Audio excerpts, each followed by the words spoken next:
ये सब छोटी छोटी चीजें हैं जो हम लोग मिस कर जाते हैं, जिसके कारण हमारा आंसर प्लस माइनस वन आ जाता है। फिर आते हैं ओ शिट करते रहते हैं हम लोग घर। ओके, तो आप मुझे इनडायरेक्टली ये हिंट देने की कोशिश कर रहे हो कि बेटा अंशु इसको क्वाड्रिलेटरली ट्रायंगल के टर्म में सोचो तो ही चौथी भुजा निकाल पाओगे। सर गजब मजेदार था ये तो यार। That was a very easy, I'll not say easy, but it's a very conceptual question. नहीं सर, ऐसे बेइज्जती मत करिए ठीक है। सर, इजी नहीं था सर, मेरे को नहीं चमका था पहले पढ़ के। नमस्कार जनता, मैं एडुटेनर कुमार एज विद्यार्थी अर्जुन। मैं एडिटर नितिन एज गुरु द्रोणाचार्य। तो सर हाँ। हम दोनों इस बार फिर से लेके आ गए हैं क्वाड्रिलेटरल इंटीजर साइड और समथिंग समथिंग। सर ये जहां आप ये कोऑर्डिनेट ज्योमेट्री घुसाते हो ना, मेरे दिमाग में एक ही वो थप्पड़, वो जोरदार थप्पड़ याद आता है कि चित्र बनाना बहुत जरूरी है भाई लोग।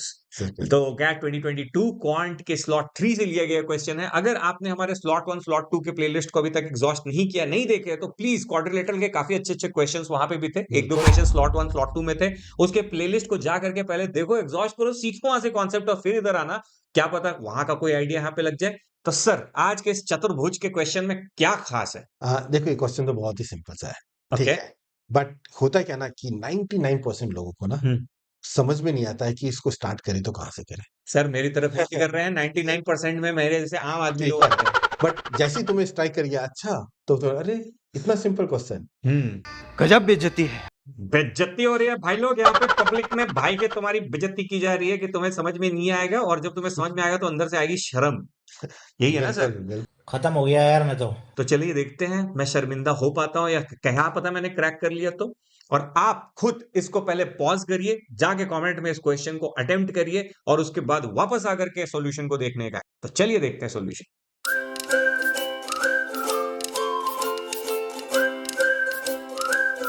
The length of all four sides of a quadrilateral are integer valued. अच्छा, चारों साइड integer valued है. If three of its sides are of length 1 centimeter, 2 centimeter and 4 centimeter, then the total number of possible lengths of the fourth side is. सबसे पहले क्या करना चाहिए? चित्र बनाना चाहिए सर। बिल्कुल सही। बन गया चित्र अपना। सर अब इसमें किसको क्या वैल्यू असाइन करें, 1 2 4, किसको क्या किसको फर्क दें? पड़ता है, किसी को कुछ भी ले लेते हैं। ठीक है सर, फिर भी प्रोपोर्शन में रखते हैं, छोटे वाले को 1 बोल लेते हैं, इसको 2 ले लूं, हाँ इसको उसको 4 ले लेते हैं सर। ठीक है। अब बोल रहे हैं कि total number of possible length of fourth side. गया। लास्ट वाले साइड का पॉसिबल वैल्यू कैसे निकालेंगे सर? अच्छा देखो, क्वाड्रिलेटरल की जो मैक्सिमम प्रॉपर्टी जो डिराइव होती है कहाँ से होती है? दिल से होती है सर। कुछ भी वो तो है ही, हाँ। बट वो ट्रायंगल से होती है। कि जैसे ही तुम ना क्वाड्रिलेटरल में ये डायगोनल ज्वाइन करते हो ना, तो मुझे तो 2 ट्रायंगल दिखाई देता है। मुझे भी दिख रहे हैं सर। ठीक है ना? तो क्वाड्रिलेटरल के जितने भी फॉर्मूलेज होते हैं, हाँ। ठीक है, चाहे वो स्क्वायर हुआ, रेक्टेंगल हुआ, रोम्बस, काइट, पैरेललोग्राम, जितने भी होते हैं, उन सबका जो फॉर्मूलेज होता है ना, वो सारा का सारा ट्रायंगल की प्रॉपर्टी से डिराइव होता है। ओके, तो आप मुझे इनडायरेक्टली ये हिंट देने की कोशिश कर रहे हो कि बेटा अंशु इसको क्वाड्रिलेटरली ट्रायंगल के टर्म में सोचो तो ही चौथी भुजा निकाल पाओगे। तो बिल्कुल। रुको जरा। किसी भी ट्रायंगल में एक बहुत ही बेसिक प्रॉपर्टीज होती है, that sum of any two sides is always greater than the third side. Oh yes, याद आया? Yes yes yes. मेरे पास अगर ये है, मैं कह देता हूँ ए बी सी, कोई भी 2 साइड पिक करो तो A plus B it is always greater than C. Is that clear? Yes sir. ठीक है, इसको मैं ऐसे भी लिख सकता हूँ that A is greater than what? C minus B. Okay, ठीक है ना? C plus B it is also greater than what? Third side. Yes sir. So इन दोनों से मैं ये बोल सकता हूँ ना कि A is basically lies in the range what? C minus B to C plus B. Okay, तो किसी भी ट्रायंगल में कोई भी साइड जो बाकी के दो साइड है, उनके सम से छोटा होगा और उनके डिफरेंस से बड़ा होगा। ओके, ये जो ब्लू लाइन है, यस सर, इसकी लेंथ में एज्यूम कर लेता हूँ कि, ठीक है सर। तो क्या इसकी रेंज फाइंड आउट कर सकते हो? कर सकते हैं सर। हाँ। अगर मैं ये ए बिटवीन सी माइनस बी और सी प्लस बी का लगा दूं, हाँ। तो मैं बोल सकता हूं कि के की वैल्यू दो भुजाओं के डिफरेंस से बड़ा और दो भुजाओं के सम से छोटा होता है। बिल्कुल। तो k is definitely less than 4 plus 2 हाँ, and it is greater than 4 minus 2. Yes, Is that sir. clear? So k की रेंज आ जाएगी 2 से लेके 6 तक। जब बात ये आ गया अपना रेंज के का सर। ठीक है, अब मुझे ये थर्ड साइड इस ट्रायंगल की, किस ट्रायंगल की, जो ये वाला ट्रायंगल है, इसका थर्ड साइड फाइंड आउट करना है। हाँ सर, लेकिन ये तो बहुत आसान हो गया ना। हाँ। देखिए के 2 से बड़ा होना चाहिए और इंटीजर जैसे बोला तो 3 हो सकता है, 4 हो सकता है और 5 हो सकता है के का वैल्यू। कहां पे ये गिवन है कि ये जो k है, जो ब्लू लाइन है, ये तो डायगोनल है ना, तो डायगोनल इंटीजर होना चाहिए या क्वाड्रिलेटरल की साइड से इंटीजर होने चाहिए?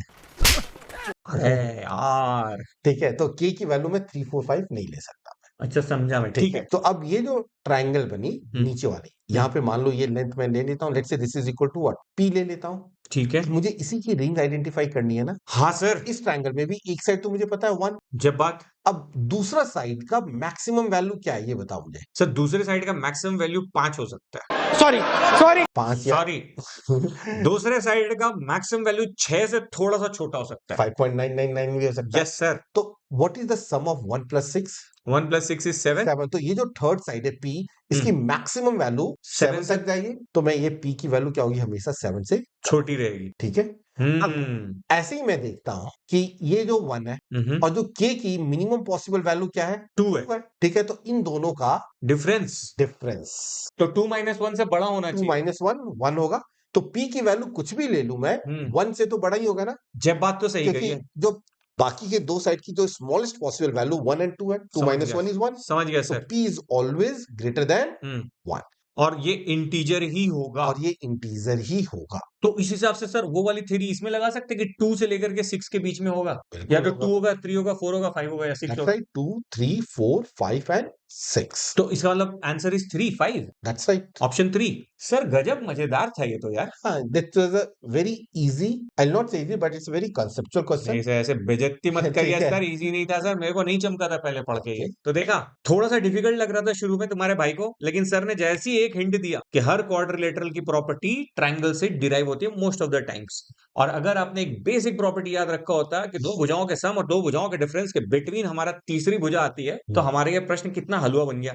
और उसके बाद एक जो मैंने गलती कर दी थी, जो आप प्लीज मत किया करना, कि आप जब क्वेश्चन को पढ़ते हो जल्दी जल्दी में, तो आप कहाँ इंटीजर वैल्यू था, वो भुजाओं के इंटीजर की बातें कर रहा था। हमने क्या किया, डायगोनल को भी इंटीजर मान लिया। अपने जो टैलेंटेड लोग ऐसा करते हैं बीच बीच में, है ना। और 7 से छोटा होना चाहिए, तो 7 नहीं होता है, वो 7 से छोटा होता है। ये सब छोटी छोटी चीजें हैं जो हम लोग मिस कर जाते हैं, जिसके कारण हमारे आंसर +- 1 आ जाता है, फिर लास्ट में ओ शिट करते रहते हैं हम लोग घर आने के बाद। अगर अभी तक आप टिके हुए और वीडियो देख रहे हो तो क्या करना होता है सर? लाइक करो, शेयर करो, सब्सक्राइब करो, कमेंट्स में जाके अपने सारे छोटे मोटे जितने भी डाउट्स हैं सब डालते रहो। जय बात। और आसान है, हो जाएगा, नहीं हुआ तो बना देंगे। स्वस्थ रहिए, व्यस्त रहिए, मस्त रहिए। टाटा आइडियाज, बाय बाय, जय हिंद गाइस।